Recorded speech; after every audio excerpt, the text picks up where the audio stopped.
Good day guys, Stefan here again from Diesel Tech. I hope you're all well. I'm back with a short little video that I would like to try and cover and explain the basic electronic system or setup and a dual battery with regards to a dual battery system in your overlanding or camping or 4x4 or whatever vehicle it is you have. Just to try and iron out some questions that a lot of the people have out there that I get asked quite regularly or on a regular basis with regards to what can you run with this and how long can this last you battery wise, or what do I need if I run one camping fridge with one or two lights, or Stefan, I've got two camping fridges, we're planning to go off grid for a couple of days or 1 week or whatever the case may be. What do you recommend? So I'm gonna try and cover and keep it as brief and basic as possible to get to the point without getting into much technical detail, and hopefully it'll help you make either decisions going forward that can actually save you a couple of bucks and keep it in your pocket, and also save you some frustration with the idea in mind that you go out wherever you're going to go to, you set up camp, and 1 or 2 days into your trip everything on your electrical setup is a disaster, which means you will have to abort your trip and go home very frustratedly. So stick around and let's see what I can relate to you as the audience with regards to electrical setups.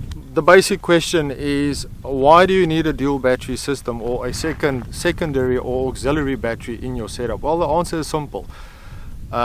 You want to keep and leave your vehicle starter battery for exactly what it is designed and in that place or position for in the first place, and that is to start your vehicle. So if you go out to wherever you're going to go, and if you're a little bit like us and you like to go to these isolated off-grid seriously nice scenery locations like we've been to, then you don't want to get stuck with a flat starter or main battery on your vehicle. Your dual battery will basically serve as your horse doing all the work for your electrical setup, and if your horse runs out to die or basically runs out of energy, then at least your starter battery will be able to get you back home safely within society, or back to where you can get it sorted out to get some form of assistance, and you can hopefully then still continue your trip.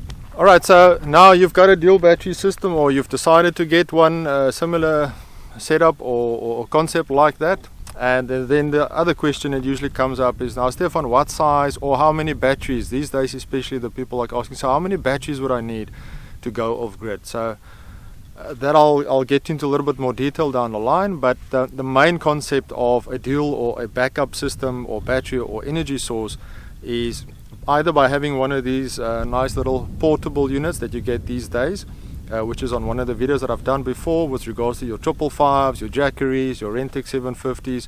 One of these carry around portable units that is a lithium based battery, but can cater for both 220 output as well as input for charging, as well as 12 volt DC.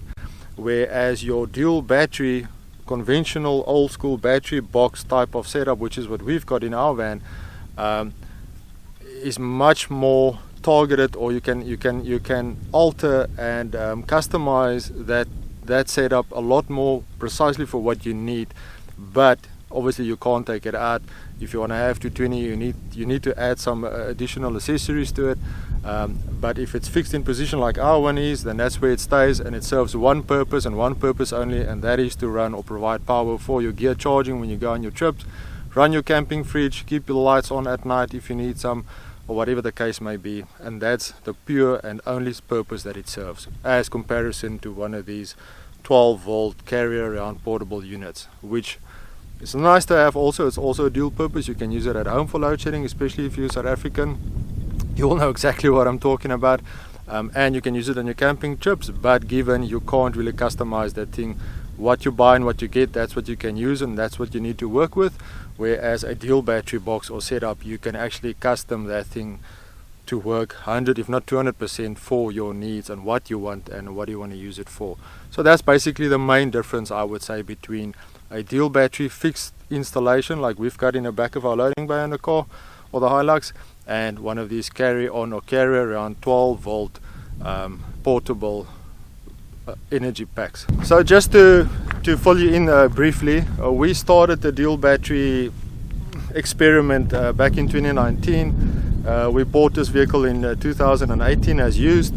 I wasn't entirely sure what to do as I walked in some of these outdoor shops that you get, and I was just simply not in a mood for paying tens, yeah, I'm saying tens, but thousands, if not tens of thousands of rands for a battery box, and then you must still add another couple of thousand to add a battery to it. So I started initially by buying a new starter a battery for the vehicle, and we moved the old starter battery to the back. I just constructed a plain and simple aluminium frame for our Namibian trip, just to keep the fridge running.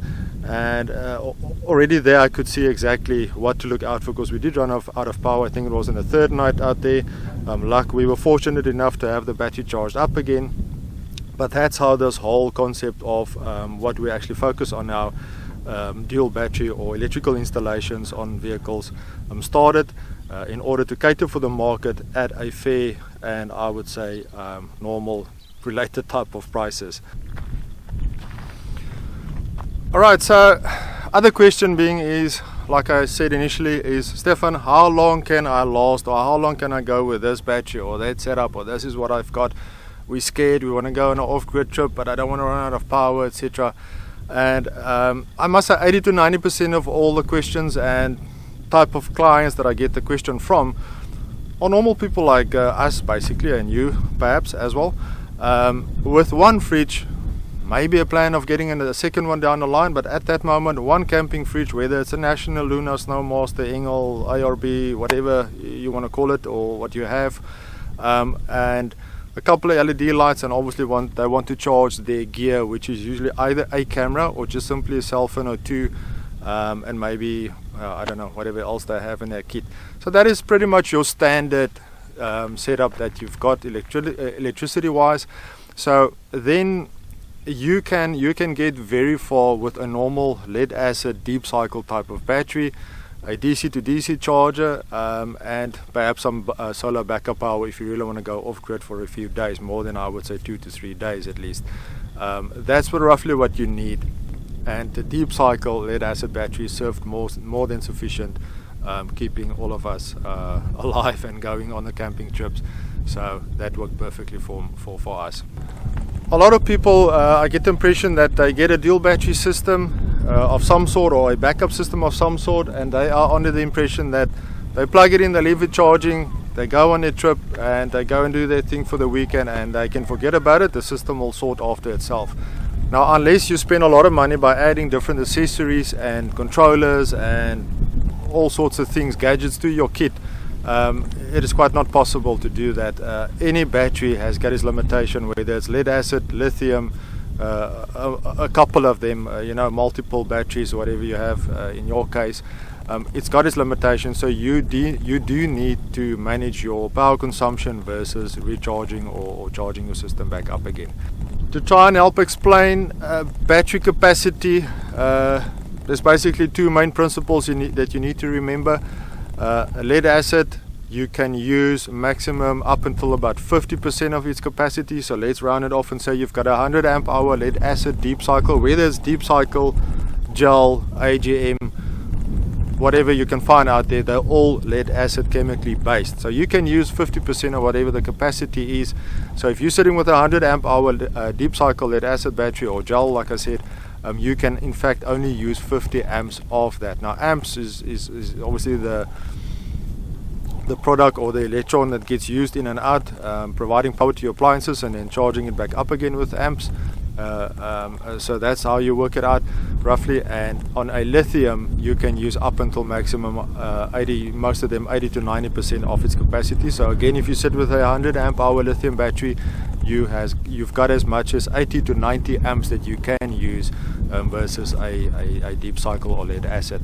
So in the long run, if you go and do your homework and you work it out, the lead acid will cost you anything from 6 to 7 rand per cycle of charge or usage that you can get from it, where lithium will work out 2 to 3 rand per cycle, which is a lot cheaper in the long run. But your initial startup cost on a lithium versus a lead acid is usually a lot more expensive. Though the prices has come down a lot, it is still a little bit more to dish out for that battery versus a lead acid, but in the end, I mean, you score a lot more. You save on weight. It's at least 10 to 15 kilograms lighter on weight versus its counterpart of the lead acid.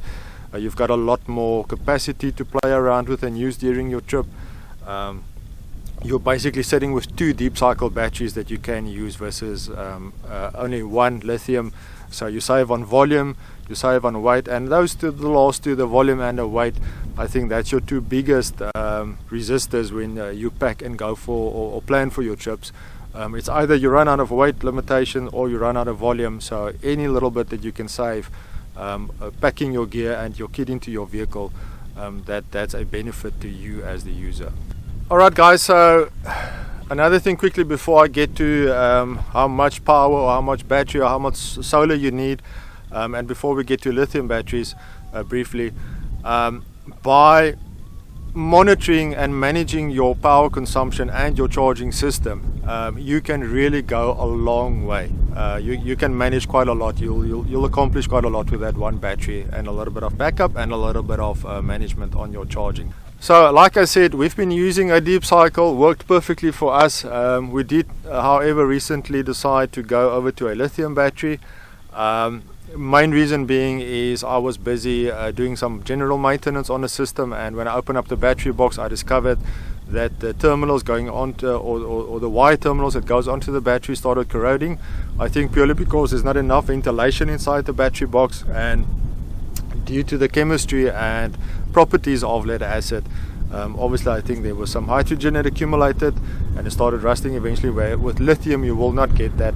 So in order for us as a test and as part of maintenance down the line not to having to change wire terminals every second year, we decided to go lithium. We're currently running a Revolve 120 amp hour second life lithium battery with Bluetooth included into the battery in the system. It's still quite new. I think we had it in now for about 2 months or so. So I'm very keen to still test it out, though I must say I cannot see the voltage dropping at all at this stage. It'll take a lot of effort to use the capacity in that battery, but yeah, like I said, you save a lot on weight, especially our volume remains the same, but the weight, we scored about 10 kilograms of weight straight away by going to the lithium battery. Okay, so just to touch base on Bluetooth, I did mention Bluetooth on lithium. So what is Bluetooth, or what does it mean? It means you can connect with usually your phone as a device to the battery management system, the BMS, internally built into the battery, and you can see information such as charging cycles. In other words, how many cycles did your battery do up until then. You can see things of like state of charge. And state of charge means, is your battery charged 100%? Is it sitting on 90%? Is it sitting on 50 or 10%? Whatever the case may be. And you can also, some of them or most of them indicates a depth of discharge or DOD. That's basically just the opposite line of state of charge. So if you've got a 100% state of charge here, you will have 0% depth of discharge at the top, if you can call it like that. And the more you use and drain a battery, the more your state of charge will decrease and the more your depth of discharge will increase, if that makes any sense. So Bluetooth just allows you to monitor and see all of that information, which I think is quite crucial for a lithium. Reason being is a lithium does not run down gently or gradually like a lead acid. Let's say your battery is fully charged and it's sitting on 13.6 or 13.8 float charge voltage, and it will not drop per 0.1 per volt or 0.1 volts as it runs down. Eventually you will notice on a lead acid you will get to a stage where you get to 12.5, 12.4, 12.2, etc. You go down to 12.0. That's usually what I say is the cutoff for a lead acid. But then after that it will drop to 11.9, 11.8, 11.7. On a lithium it's ironically the opposite. That thing will stay on 13.4 or 13.1 or 13.5 or whatever. Usually it's around about 13 and 13.1, normal static fully charged battery, and it'll stay on that voltage right until that state of charge gets to about 80 or 90% depth of discharge, and then all of a sudden that voltage will just suddenly plummet from 13.1 or 13 volts down to 12 or 11 or whatever the case until it's completely flat. So it doesn't give you that warning indicator like on a lead acid. And that is for me the reason why I like to know just roughly. I mean, I'm not going to look at the state of charge every 5 minutes, but it's just a good indication of where you're sitting at with the lithium. That's what makes lithium so nice as well, is it gives you data or information that you can plan and work and use and adjust your usage accordingly in order to make maximum use of the lithium battery. Then the other question that I've touched on before is how long can you go with your battery on your trip? Well, people, that's all depending on your consumption. Like I said, we managed very well with a deep cycle 102 amp hour auxiliary battery, and I've mentioned what we are using, but given I've monitored and used and managed our consumption, so we basically could go for a whole week off-grid with that deep cycle battery. It's not an issue, but we had more than enough solar backup power, and like I said, we managed the power. And how did I do that? I basically usually at night or late in the afternoon, about 6 or 7 or so, after I've taken out the last bits and pieces from the fridge that I need for the night, I will switch the remote off. I will switch the camping fridge off with the remote, in order not to drain any unnecessary battery power during the night. And like I explained to most customers, it's not like you, well, I think you're very unfortunate if it is you, but it's not like you're gonna get out of your tent or your van or your caravan or whatever it is that you sleep in and go and get stuff out of the fridge at 2 or 12 or 1 in the morning. So if you don't open and close your fridge, the cold air is not going to go anywhere, so it'll be fine until the next morning, and then you can switch your fridge on again. Or at least that's how I manage our power consumption, or that's how I try and do it for most people that do not understand electronics. Is you can see it as a water tank capacity.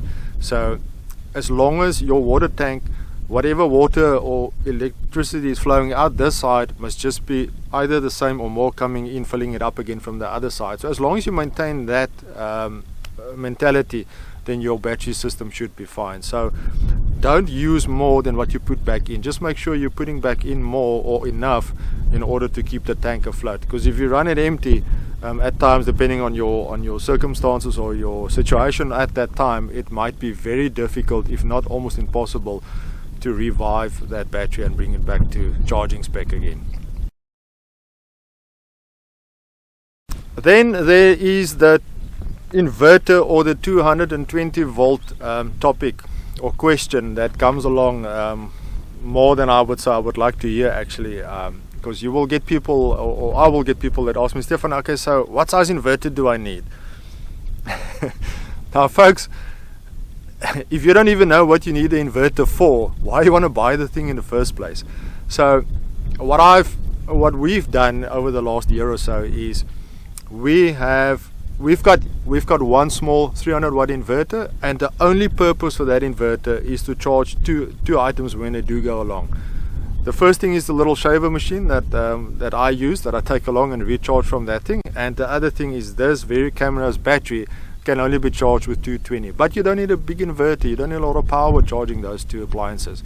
So that's why we've got the small little Trailboss 300 watt inverter. It basically gets tucked behind the seat, so it doesn't take up a lot of space, it's not permanently connected onto the system, and the rest of our camping gear, our headlights, our torches, our phones, obviously, the drone, the camera, the other camera gear, everything can charge from 12 volt. So if you really want to keep it basic, and you can keep it basic, you can get a long way. You will save on volume and weight and extra accessories that you have to build into your kit. You will save a lot of money buying that stuff, and also from a maintenance perspective down the line, there's less that can go wrong on your system. So that's the reason why I was laughing. Is some people, they just hear inverter, they don't even know what the thing is used for, and then they wanna know from me, so Stefan, what size inverter do I need to install in my kit? So sir or ma'am, if you're not sure what an inverter is, first go and do some research on it and then decide whether you want to buy it or not. Because if you don't need 220 volt on your system, then don't install it, don't buy it, save the money, use it for something else. I don't know, use it to buy additional LED lights for your setup, or throw it towards a lithium battery, or whatever the case may be. But don't buy inverters and 200 volt stuff just because you should have it. There's a lot of 12 volt gear on the market that you can buy and use for your setup. So if you're not the type of camper that needs ice machines, coffee machines and whatnot machines, then stay away from 220. Simple as that. I've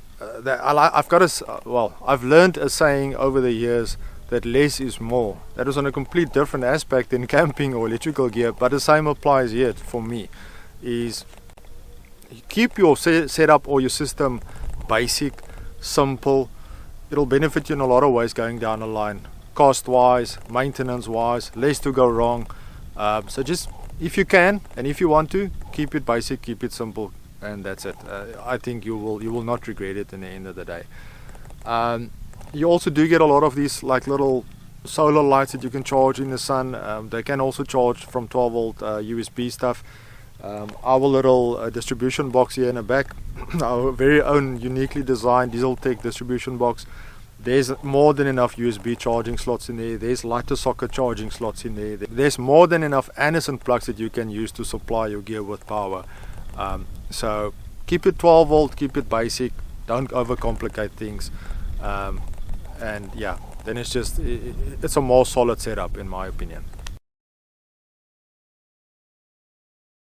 So what do we have in our kit running on the deep cycle battery? We've got a Snowmaster 56 liter dual compartment camping fridge.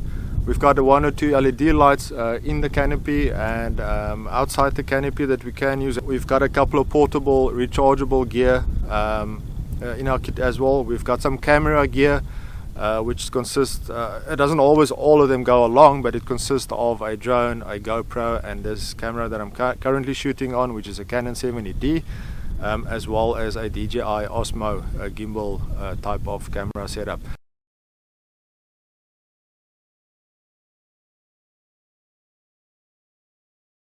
The brand that I like to use quite a lot is a local South African manufactured, design and produced brand is WR&D. I've got a 20 amp WR&D DC to DC in our vehicle. It works perfectly for what we do. It charges exactly how much and what it needs to charge until the battery is full and it starts float charging, and you can add solar to it. On the top of the canopy roof, we've got 200 watt 12 volt nominal voltage solar panels, as well as this NUMUP Flexopower 150 watt that we use as either a booster or as a sort of backup, if you want to call it. You can plug it in like we did now, set up the rig, and you can run them all parallel, and you get a lot of amps going into the battery when needed. Or when we do get to a spot and we would prefer to park in a shade and the 2 panels on the roof is not directly in the sun, then we can always just put the NUMUP 150 out in the sun. It's got a 10-meter extension cord, and then at least you can still charge your system that way. Then we also do have, what I've done, I've fitted 2 dual port USB chargers in the front of the vehicle in order to keep the phones and the GoPro little camera charged when we do go on our trips. The GoPro sits, most of you that have seen our videos, you will see most of the footage comes from a little view up in the windscreen over the dashboard and the bonnet of the vehicle, and that camera gets charged with a cable down to the USB slots. So let me quickly run you through the dual battery setup that we've got from the start to main battery all the way to the back where the Revolve 120 amp hour lithium is situated. So here we basically connected up on the starter battery with the wiring going to the back. There's a fuse in the line here, the 30 amp fuse that I've installed, and this is a little Anderson plug that I fitted in order to have a quick connect charge or use for the compressor when we do re-inflate the tires on our little 4x4 trips that we do now and then.